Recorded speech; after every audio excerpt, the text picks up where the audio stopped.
Christmas మరియు నూతన సంవత్సర శుభాకాంక్షలు. బంగారు ఆభరణాలపై ప్రతి గ్రాముకు 600 రూపాయల వరకు తగ్గింపు. డైమండ్ స్టోన్ విలువ మీద 20% వరకు తగ్గింపు. ఈ పాత బంగారం ఎటువంటి తరుగు లేకుండా ఎక్స్చేంజ్ చేసుకునే సౌకర్యం కలదు. తనిష్, కర్నూల్ రోడ్, ఒంగోలు. రాష్ట్రంలో పవన్ కళ్యాణ్ చొరవతోనే కూటమి ప్రభుత్వం ఏర్పడిందని అనకాపల్లి ఎమ్మెల్యే ప్రకాశం జిల్లా జనసేన సభ్యత్వ నమోదు కార్యక్రమ సమన్వయకర్త కొనతాల రామకృష్ణ అన్నారు. పార్టీ సభ్యత్వ కార్యక్రమంలో పాల్గొనేందుకు ఒంగోలు వచ్చిన ఆయన బాలినేని శ్రీనివాసరెడ్డి ఆయన నివాసంలో మర్యాదపూర్వకంగా కలిశారు. ఈ సందర్భంగా జిల్లాలో జరుగుతున్న పరిణామాలపై ఇరువురు చర్చించుకున్నారు. అనంతరం జరిగిన మీడియా సమావేశంలో కొనతాల మాట్లాడుతూ ఫిబ్రవరి 26 నుండి మార్చి 12వ తేదీ వరకు రాష్ట్ర వ్యాప్తంగా సభ్యత్వ నమోదు జరుగుతుందన్నారు. చంద్రబాబు, పవన్ కళ్యాణ్ అన్నదమ్ముల రాష్ట్ర అభివృద్ధి కోసం అహర్నిశలు శ్రమిస్తున్నారన్నారు. గ్రామీణ వ్యవస్థ బలోపేతం దిశగా పవన్ కళ్యాణ్ పనిచేస్తున్నారని తెలిపారు. అన్ని గ్రామాలకు పూర్వ వైభవం కోసం ఆయన నిరంతరం కృషి చేస్తున్నారని తెలిపారు. గతంలో ఎన్నడూ లేని విధంగా బడ్జెట్ లో విద్యకు అధిక ప్రాధాన్యత కల్పించారని తెలిపారు.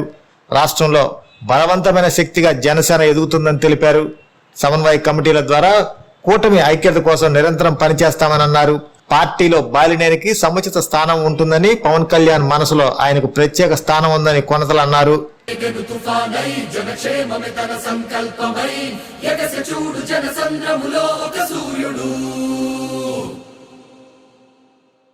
గగనంలో వెలిగే తారయే భూమిలో తిరిగే ఒక సింహమై గర్జించనులే జనసేనగా ప్రజల కోసమే.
గతంలో 12 లక్షల పైచిలుక నమోదైన సభ్యత్వాలు ఇప్పుడు అంతకంటే రెట్టింపు సభ్యత్వాలు అవ్వాలనేటువంటి ఆలోచనతోనే పార్టీ కార్యక్రమాలు ముందుకు వెళ్తున్నాయి.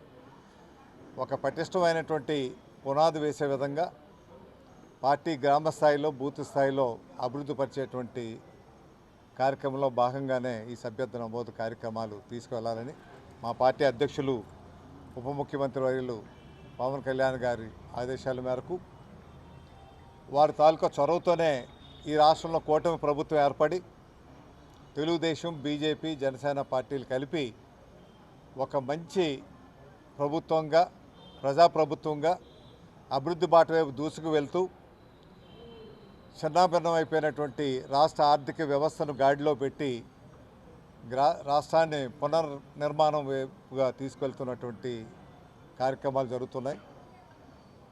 ఒకవైపు గౌరవ ముఖ్యమంత్రి గారు చంద్రబాబు నాయుడు గారు, ఉప ముఖ్యమంత్రి పవన్ కళ్యాణ్ గారు ఇద్దరు అన్నదమ్ముల్లా ఈ రాష్ట్రాన్ని ముందుకు తీసుకెళ్లి రాష్ట్ర ప్రజలకు మేలు జరగాలి, విధ్వంసం నుంచి పునర్నిర్మాణ కార్యక్రమం ఏదైతే జరుగుతుందో సంక్షేమ కార్యక్రమాలు కానీ, అభివృద్ధి కార్యక్రమాలు కానీ, ముఖ్యంగా గ్రామీణ పంచాయతీరాజ్ వ్యవస్థ ఉప ముఖ్యమంత్రి గారి ఆధీనంలో ఉన్నటువంటి వ్యవస్థలో చరిత్రాత్మకమైనటువంటి మార్పులు తీసుకొచ్చి సుమారు 11,000 కోట్ల రూపాయలతో 4,000 కిలోమీటర్లు రహదారులు నిర్మించడమే కాకుండా గ్రామాలకన్నిటి కూడా పూర్వ వైభవం తీసుకురావాలని, గ్రామ స్వరాజ్యాన్ని తీసుకురావాలని సుమారు ఆ పంచాయతీల్లో శాఖలో ఉన్నటువంటి 10,000 మందికి ఉద్యోగాల్లో ప్రమోషన్లు గత 10-15 సంవత్సరాలుగా రానటువంటి ప్రమోషన్లు జరిపించే కార్యక్రమం.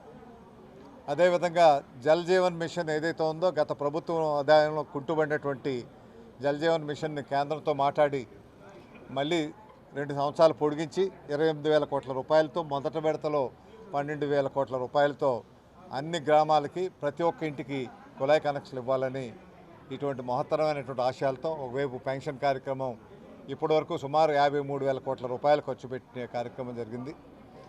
ఈ బడ్జెట్లో అయితే ఎప్పుడూ లేని విధంగా 3,30,000 కోట్ల రూపాయల బడ్జెట్ ఇది. ఈ బడ్జెట్లో విద్యకు అత్యధిక ప్రాధాన్యత ఇవ్వడం జరిగింది. అదేవిధంగా సంక్షేమ కార్యక్రమాలకి, అదేవిధంగా వ్యవసాయానికి, పంచాయతీరాజ్ వ్యవస్థకు పెద్దపీట వేసి ఇచ్చినటువంటి బడ్జెట్ ఇది. ఈ రాష్ట్రం సర్వతోముఖాభివృద్ధి సాధించడానికి దేశవ్యాప్తంగా వచ్చినటువంటి పెట్టుబడుల్లో 25% పెట్టుబడులు మన రాష్ట్రానికి రావడం అన్నది చాలా గొప్ప విషయం. ఇది సాధ్యపడ్డదంటే దీనికి ముఖ్య కారకులు పవన్ కళ్యాణ్ గారు అని చెప్పక తప్పదు. ఎందుకంటే వారు ఈ కూటమిని ఏర్పాటు చేయడంలో కీలక పాత్ర పోషించి అటు చంద్రబాబు నాయుడు గారిని, ఇటు మోడీ గారిని, గౌరవ ప్రధానమంత్రి గారిని కూడా ఒప్పించి ఈ కూటమి ఏర్పాటు కాబట్టి కేంద్రం నుంచి కూడా పూర్తి సహకారంతో రాష్ట్ర పురోభివృద్ధి బాట వైపు వెళ్తుంది. ఈ కార్యక్రమాన్ని, సభ్యత కార్యక్రమం కూడా రాష్ట్ర వ్యాప్తంగా విజయవంతంగా జరగాలని, పార్టీ గ్రామ స్థాయి, బూత్ స్థాయి నుంచి కూడా పటిష్టపరచాలనేటువంటి ఆలోచనతో ఏదైతే పవన్ కళ్యాణ్ గారు ఆలోచన చేస్తున్నారో ఆ ఆలోచనకు దోహదపడే విధంగా మా పెద్దలు వాసు గారు ఇటువంటి పెద్దల నాయకత్వంలో మళ్ళీ రాష్ట్రంలో ఒక బలమైనటువంటి శక్తిగా జనసేన పార్టీ ముందుకు ఎదగాలని, ఇంకా పెరగాలని కోరుతున్నాం. కూటమి విషయాలు అన్నీ, ఇక్కడ ఉన్నటువంటి పరిస్థితులు, అభివృద్ధి కార్యక్రమాలు ఏంటి, అదేవిధంగా మిగతా కార్యక్రమం అన్నీ కూడా మాట్లాడుకున్నాం. కార్యకర్తలు చాలా సంతృప్తితో ఉన్నట్లుగా ఉంటాయి. సహజంగా ఆయన పెద్ద నాయకుడు అన్నది ఎవరికి డిస్ప్యూట్ లేనటువంటి విషయం. అది ఆయన పెద్ద నాయకుడు కాదని ఎవరు అనలేరు. ఆయన పెద్ద నాయకుడు, మంత్రి పదవులు చేశారు, చాలా ప్రభుత్వాల్లో చేశారు. ఆయన నాయకత్వానికి ఎప్పుడు కూడా గౌరవం ఉంటుంది పార్టీలో. ఎప్పుడు కూడా పవన్ కళ్యాణ్ గారి హృదయంలో ఈయనకి స్థానం ఉంది. సముచిత టైంలో సముచిత పదవి ఈయనకి తప్పనిసరిగా నాయకుడి దృష్టిలో ఉంటుంది, తప్పనిసరిగా ఉంటుంది. అంటే బాలినేని గారి అభిమానులు కానీ కార్యకర్తలు కానీ సముచిత స్థానం ఉందని చెప్పి అనుకుంటున్నారు, కానీ సరైన ప్రాధాన్యత ఇప్పుడు వస్తుందని ఎదురు చూస్తూ ఉన్నారు. మీకేమన్నా ఉందా? నీకేమన్నా ఉందా? వస్తుంది టైం పడుతుంది. వస్తుంది. ఇంకా పార్టీ పదవులు అటువంటి ఏం వేయలేదు. ఇంకా ఇప్పుడు ఆర్గనైజేషన్, ఇప్పుడు మెంబర్షిప్ స్టార్ట్ అయింది. మెంబర్షిప్ అయినాక మళ్ళీ పార్టీ పునర్నిర్మాణ కార్యక్రమం రాష్ట్ర వ్యాప్తంగా కూడా జరుగుతుంది. గ్రామ స్థాయి, బూత్ స్థాయి అని చెప్పాం కదండి. తప్పనిసరిగా ఉంటుంది. ఎవరికి ఇచ్చే ప్రాధాన్యత వారికి ఇస్తుంది. పవన్ కళ్యాణ్ గారికి ఎవరికి ఎటువంటి గౌరవ స్థానం పెట్టాలన్నది వారికి తెలుసు. వారి హృదయంలో మట్టుకు వీరికి చిరస్థాయి అనేటువంటి స్థానం ఉంది. అదే ఆయన మాటలో తెలుసు కదా. పవన్ కళ్యాణ్ గారు నోటి వెంట వచ్చిందని మీరే అంటున్నారు అంటే ఇంకా దీనికి డిస్ప్యూట్ ఉంది. ఇంకా అలాగే అనుకోవడం లేదు. రాజకీయంలో అన్నప్పుడు ఎప్పుడూ పదవి ఉండడం అక్కర్లేదు. కొంతమందికి పదవి వల్ల వన్నీ వస్తుంది, కొంతమందికి పదవికి వన్నీ వస్తుంది భక్తుల వల్ల. ఆ కేటగిరీకి సంబంధించిన వ్యక్తి వల్ల పదవులతో ముఖ్యంగా. నేను కూడా 15 సంవత్సరాలు ఖాళీగా ఉన్నాను ఖాళీగా అంతే. ఉన్నాం కలిసే మేమంతా కుటుంబ సభ్యులు, అన్నదమ్ములు లాంటి వాళ్ళు. అన్నదమ్ములు ఉంటాయి సహజంగా, రాజకీయాల్లో వస్తాయి. అలాగా అపోహలు ఉండడం వాస్తవం, కార్యకర్తల్లో భయోద్దంలో ఉండడం వాస్తవం.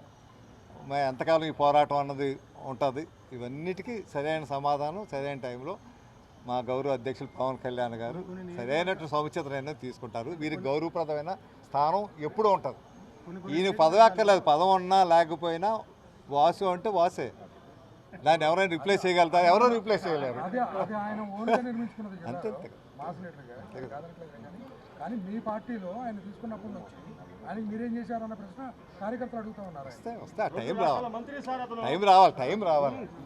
టైం రావాలి. దేనికైనా టైం వస్తుంది. కొన్ని నియోజకవర్గాల్లో టీడీపీ పార్టీ కార్యకర్తలు కానీ, నాయకులు కానీ కలుపుకొని పోవట్లేదు జనసేన కార్యకర్తలు కానీ ఉన్నాయి. దీనికి రాష్ట్ర స్థాయిలోనే ఒక సమన్వయ కమిటీ ఏర్పాటు చేయాలనే ఆలోచనతో ఉన్నారండి. ఒక సమన్వయ కమిటీ ఏర్పడుతుంది. మేమన్నామంటే జిల్లా స్థాయిలో కూడా ఒక సమన్వయ కమిటీ ఏర్పాటు చేయాలి. ఎక్కడెక్కడ ఏ నియోజకవర్గంలో ఎటువంటివి జరుగుతూ ఉన్నాయో. ఎందువలంటే ప్రాధాన్యత అన్నది కూటమికి ప్రాధాన్యత ఉండాలి. ఇది కుటుంబం అన్నది. పవన్ కళ్యాణ్ గారు స్పష్టంగా 15 సంవత్సరాలు ఈ కూటమి ప్రభుత్వం కొనసాగుతుంది, సుస్థిర పరిపాలన ఇస్తాం, రాష్ట్రాన్ని అభివృద్ధి పరుస్తాం, రాష్ట్ర ప్రజలు అభివృద్ధి చెందాలని అనటం వల్ల కదా ఇంత ఇన్వెస్ట్మెంట్స్ వస్తున్నాయి. అందువల్ల తప్పనిసరిగా జిల్లా స్థాయిలో, అదేవిధంగా నియోజకవర్గ స్థాయిలో కూడా ఒక స్టీరింగ్ కమిటీ ఏర్పాటు చేసుకొని ఏమైనా లోటుపాట్లు ఉంటే ఎక్కడో అక్కడే రీడ్రెస్లు చేసుకునే విధంగా అవి పరిష్కరించే విధంగా కార్యక్రమాలు తీసుకోవాలనే ఆలోచనతో ఉన్నామండి. Okay sir. ఫుడ్ విషయంలో తప్పు జరిగిందైతే లేదు. ఆ పాప పుణ్యం అంతా దేవుడు చూసుకుంటాడు. ఆ విషయం గురించి మాట్లాడకూడదు. చైర్మన్ గారని గౌరవంగా మాట్లాడినందుకు దాన్ని వక్రీకరించి ఈయన వైసీపీలోకి వెళ్ళడానికి వైసీపీ తరఫున గారు గీరని మాట్లాడుతున్నాడని దాన్ని వక్రీకరించి చెప్పారు. దానికి వాసన్న ఏమన్నాడు, నేను పార్టీ తరఫున కాదు, నేను ఒకటే చెప్పా, ఏదైనా ఉంటే దేవుడు చూసుకుంటాడని చెప్పా. అంతేగాని నేను పార్టీలో చేరాలి ఇంకో దాంట్లో చేరాలని నేనేం చెప్పలేదు. నేను అందులో ఆయన మా బంధువని నేను అట్లా ఏం చెప్పలేదు. ఏమన్నా ఉంటే కేసులు ఏమన్నా ఉంటే అది సిబిఐ ఎంక్వైరీ చూసుకోవచ్చని వాసన చెప్పాడు. దానికి ఒక అతను సూర్యప్రకాష్ రెడ్డి గారు దానికి స్పందించి ఆయన ఏం మాట్లాడుతున్నాడు ఆయనకే తెలియట్లేదు. అసలు ఏం మాట్లాడతావు నువ్వు? అసలు ఏ లెక్కలో మాట్లాడతావు నువ్వు? అసలు ఎటు నుంచి చుట్టావు నీకు వాసన్న? చెప్పు. వాసన్నకి నువ్వు 5 కోట్లు డబ్బులు ఇచ్చావు. ఆయన రాసలేలని నీకు తెలుసు. ఆయనకి మేము 20 సంవత్సరాల నుంచి ఆయన అనుకుంటూ తిరుగుతున్నాము. మేము ఏ రోజు చూడాల. నీ రాసలీలల గురించి మాకు తెలుసు. అసలు నువ్వేం మాట్లాడతావయ్యా నువ్వు? అసలు నువ్వు ఏ పార్టీ ముందు ఫస్ట్? నువ్వు టీడీపీ వైసీపీ నువ్వు ఏ పార్టీలో ఉన్నావు? ఏ పార్టీలో ఎవరి గురించి మాట్లాడుతున్నావు నువ్వు? అసలు నీ సంగతి ఎవరికి తెలియదు అనుకున్నావా? నువ్వు అసలు మాట్లాడాల్సిన మాటలేనయ్యి. వాసన్న అంటే ఏందో ఈ నియోజకవర్గానికే కాదు ఈ రాష్ట్రం మొత్తం తెలుసు. ఆయన విలువ తెలుసు. వజ్రానికి మురుగు పట్టిస్తా అంటిద్దా? నీలో తప్పులు పెట్టుకొని ఎదుటి వాళ్ళ మీద బోధ చల్లుతావా? నీకు అసలు కామన్ సెన్స్ ఉందా? నువ్వేం మాట్లాడుతున్నావు? అసలు నువ్వేం మాట్లాడుతావు నీకు అర్థం కావట్లా. నీ ఫ్యామిలీ గురించి మాట్లాడితే నీకు బాధ లేదు? ఎవరి వ్యక్తిగత ఫ్యామిలీల గురించి మాట్లాడతావు నువ్వు? చాలా ఓపిక పట్టాను. ఆయన వ్యక్తిగతంగా కానీ రాజకీయ పరంగా కానీ ఎవరికి అన్యాయం చేసిన వ్యక్తి కాదు. నేను 20 సంవత్సరాలుగా వాసన దగ్గర నుండి చూశాను కాబట్టి నేను మాట్లాడుతున్న స్పందించి. నువ్వు దగ్గర బంధం అన్నావు. ఏం చేస్తున్నావు నువ్వు? ఎవరికి అమ్ముడు పోయావు? ఎవరికి అమ్ముడు పోయి ఈ మాటలు మాట్లాడుతున్నావు నువ్వు? అది చూసుకో ముందు నువ్వు. నేను మాట్లాడాను, నేను పెద్ద ధీరుణ్ణి పోటుగాని అనుకుంటున్నావేమో. నీ వెనక ఏముందనేది ప్రజలకు అర్థమవుతుంది. ఇప్పుడు ఆయన్ని 1.5 సంవత్సరం ఆయన ఒంగోలు వదిలేసి ఆయన మానసిక శోభతో ఆయన సొమ్ము తిని ఆయన నిందించే వాళ్ళని ఆయన బాధపడుతూ ఉంటే నువ్వు గుట్టుగా ఉండేవాడిని బయటికి తీసుకొచ్చి ఆయన్ని ఈరోజు కూడా వక్రీకరిస్తూ మీకు రెండో పని లేదా? మీకు ఇంకేం దొరకలేదా? మీరు చేసేవన్నీ మాసిపోతాయని ఆయన ఒక అడ్డు పెట్టుకొని నోరు లేని వ్యక్తిని అడ్డు పెట్టుకొని మీ ఇష్టానుసారంగా మాట్లాడతారా? రండి ఇక్కడ చూసుకుందాం రండి. మీరు ఏమైతే మాట్లాడతామో దానికి డబ్బులు మాట్లాడతాము. మేము తేల్చుకుందాం. ఇప్పటివరకు నీకు ఎంత ఇలువిచ్చాము? ఆ ఇలువ లేదు ఇంకా నీకు. ఎందుకు ఉంటుంది?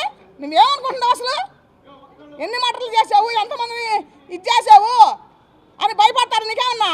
ఎవరు భయపడేది తగ్గేది లేదు ఇక్కడ. నిన్ను చెప్పులు తీసుకొని కూడా కొడతారు, వదిలిపెట్టరు. ఎందుకంటావా? వాసన స్థాయి నువ్వు విమర్శించే స్థాయి కాదు, ఒక కార్యకర్తవు కూడా కాదు. నువ్వేమో అనుకుంటున్నావు. దయచేసి రెండోసారి రిపీట్ చేసుకోబాకండి.